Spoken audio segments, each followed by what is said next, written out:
Hey everybody, welcome to Scarpad's Comics Treks. How you doing today? We're looking at the very first issue of DC's Volume 1 of Star Trek. In 1980, the 17-run edition of Star Trek based on the motion picture from Marvel Comics came to an end. And so began the long gap we had between comic editions. But in 1982, something happened that really punched up the Star Trek universe after the somewhat disappointing Star Trek the Motion Picture at the box office, although it's one of my favorite pictures. The people at Paramount decided to go back and not reinvent the wheel. They tried to go back to what made Star Trek on the TV screens. And they would do that by adapting, making a sequel to one of the better episodes of the first seasons of Star Trek called Space Seed. The adventures of Khan and Noonien Singh on the Enterprise. One of the highlights of the first season for sure. And they did this by coming out with the motion picture Star Trek II, The Wrath of Khan in 1982. And Khan is still, to this day, regarded as probably the best Star Trek film in the franchise's history.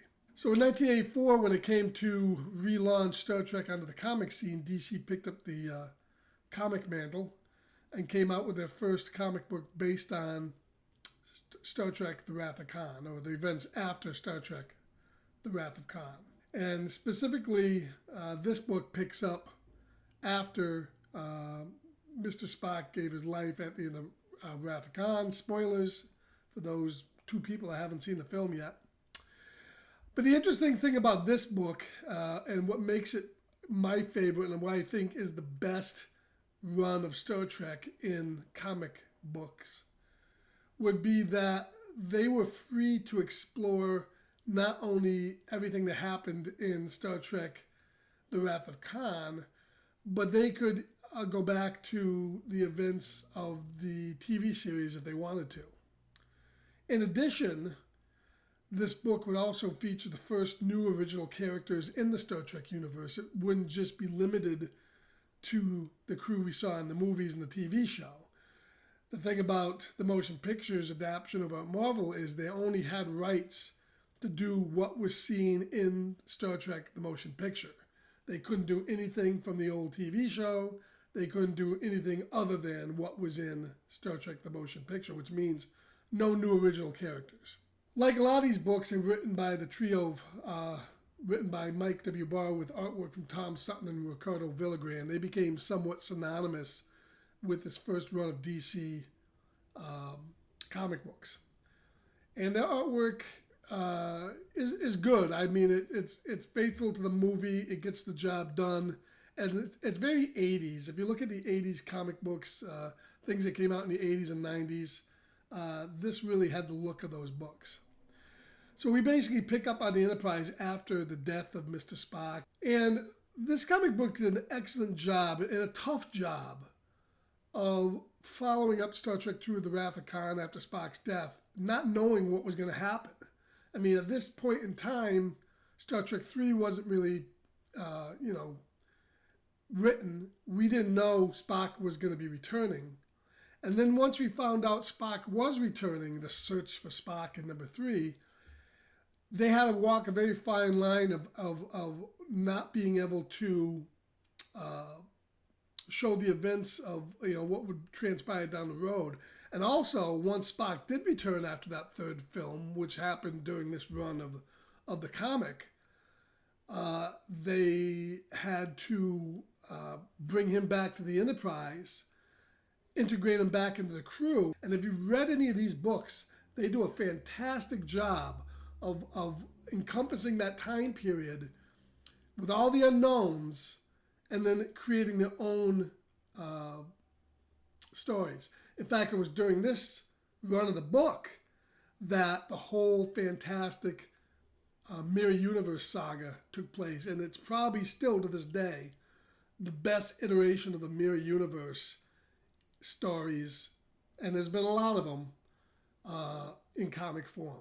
So we open up with a wormhole connection. We're flashing kind of back, or to the ship, the USS Gallant, and on this ship two crew members we have to keep in mind. One would be a crew member named Bearclaw, and the other one would be a captain named Bryce. Because these two characters' progenies and their conflicts would extend to the Enterprise and their crew. So we get the ship being attacked by a fleet of Klingon vessels and destroyed. And it's here we meet another character by the name of Konam, another original character. And Konam's important because he becomes the first Klingon prior to the Next Generation's Worf to serve on a Federation vessel in this comic's continuity.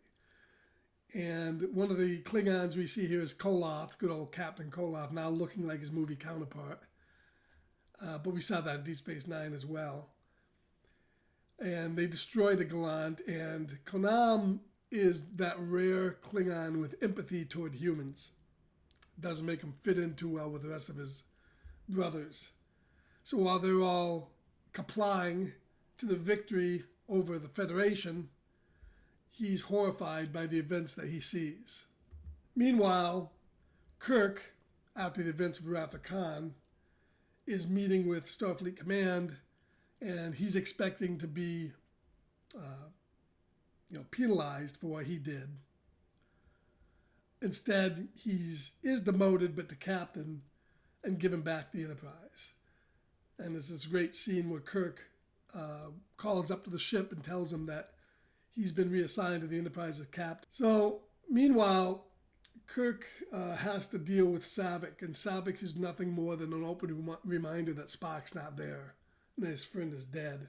And while all this is happening, we get some scenes between Ensign Nancy Bryce, who's the daughter of the captain that got killed on the Gallant, and Ensign Bearclaw, who's also a relative of the German that was killed on the Gallant.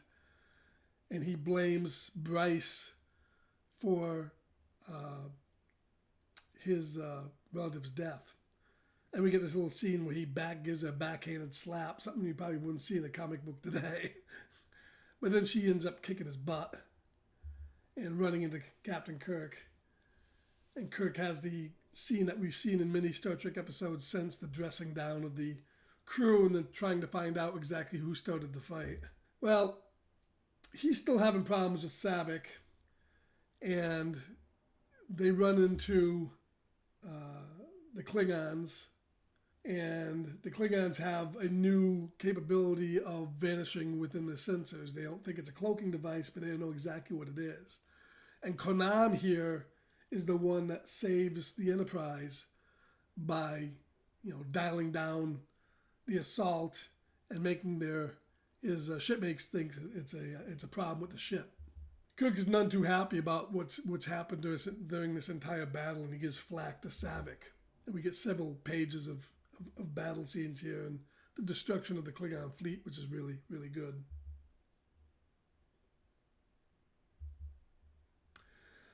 Now, McCoy, being the doctor and the psychiatrist and the friend of Kirk he always is in sickbay treating the injured when Saavik comes in, and he can see that she's distressed about what has transpired on the bridge. So he goes and he visits Kirk, and he gives him the speech about how Saavik shouldn't be made to pay for the fact that Spock is no longer there. And after talking to McCoy, he thinks that he's right, that he is giving her a lot of flack for the fact that his friend is dead. So in the briefing room, we get the discussion about how they're going to deal with these Klingons and what's happening with all these destructions on Federation vessels. Scotty and Saavik go out to work off a plan on what they're going to do to take care of the Klingons. It's decided that there's going to be a mission to evac out into a wormhole that they find, an area of blackness or a wormhole they can't account for that seems to be not natural but created.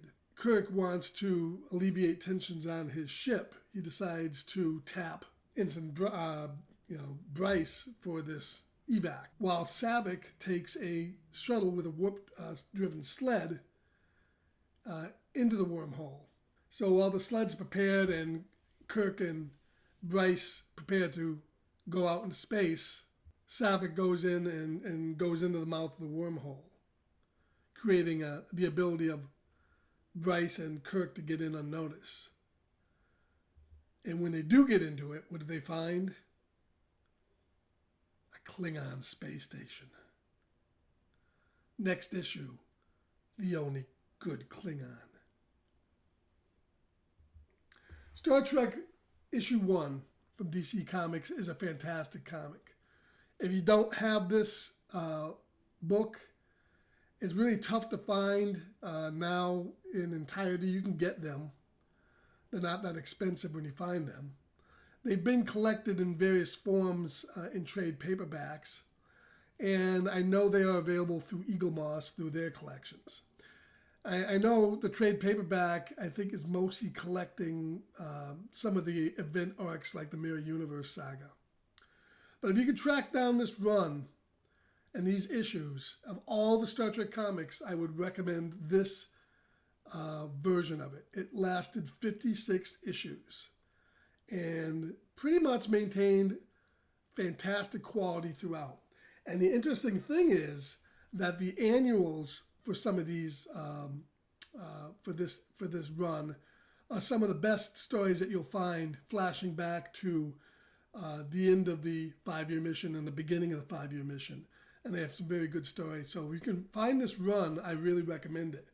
It's a book that is written extremely well, has great artwork, that walks a fine line between Star Treks 2, 3, and 4 that were ongoing while this book was happening, but yet maintained a good story throughout.